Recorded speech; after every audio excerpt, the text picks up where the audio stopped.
Друзья, родственники и односельчане Аслана Абжания выразили обеспокоенность в связи с внезапным заболеванием депутата Народного собрания парламента Абхазии. Почти все согласны с версией, что Аслан Бжания подвергся внешнему воздействию. Собравшиеся отметили, что соответствующие структуры должны провести проверку по данному факту. Кроме того, жители села Тамыш считают, что если депутаты парламента и представители политических сил обладают какой-либо информацией о возможном отравлении Аслана Бжания, то они должны предоставить ее компетентным органам. Мы еще надеялись, что не настолько серьезна эта вся ситуация, но когда уже нам говорят, что действительно имеет место отравление, ну что после этого нам вам сказать?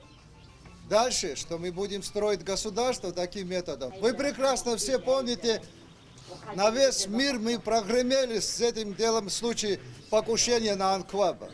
На весь мир прогремели. Думают, какой-то вывод и что-то сделает кто-то. Нет, продолжается такой же. Это самый настоящий теракт. На собрании также было сказано о том, что проведена экспертиза, согласно которой депутат был отравлен токсичными для здоровья человека тяжелыми металлами, которые в итоге и вызвали у него пневмонию. Как утверждают родственники Аслана Бжания, документы будут переданы руководству страны. Документы есть, материалы есть, пускай занимаются.